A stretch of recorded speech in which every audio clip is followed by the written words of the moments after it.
നമുക്ക് സക് സഹായക്രിയ എങ്ങനെയാണ് ഉപയോഗിക്കുകയെന്ന് നോക്കാം. ഒരു ജോലി ചെയ്യുന്നതിനോ കഴിവിനെയോ സാമർത്ഥ്യത്തെയോ സൂചിപ്പിക്കുന്ന സഹായക്രിയയാണ് സക്. സഹ് പ്രയോഗിക്കുമ്പോൾ കർത്താവിനോടൊപ്പം യാതൊരു കാരകചിഹ്നവും ഉപയോഗിക്കപ്പെടുകയില്ല. മുഖ്യക്രിയയുടെ ക്രിയാധാതുവിനോടൊപ്പം ലിംഗവചനമനുസരിച്ചിട്ട് നമുക്ക് സഹ് പ്രയോഗിക്കാം.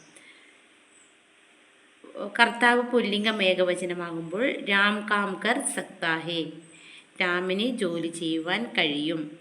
കർത്താവ് സ്ത്രീലിംഗം ബഹുവചന ആകുമ്പോൾ ലഡ്കിയാം കാം കർ സക്തി ഹൈ, പെൺകുട്ടികൾക്ക് ജോലി ചെയ്യുവാൻ കഴിയും. കർത്താവ് പുല്ലിംഗം ബഹുവചനം ആകുമ്പോൾ ലഡ്കെ കാം കർ സക്തി ഹൈ, ആൺകുട്ടികൾക്ക് ജോലി ചെയ്യുവാൻ കഴിയും. മേ കർത്താവായി വരുമ്പോൾ സ്ത്രീലിംഗത്തിൽ മേ കാം കർ സക്തി ഹും. മേ പുല്ലിംഗമാണെങ്കിൽ മേ കാം കർ സക്താ ഹും.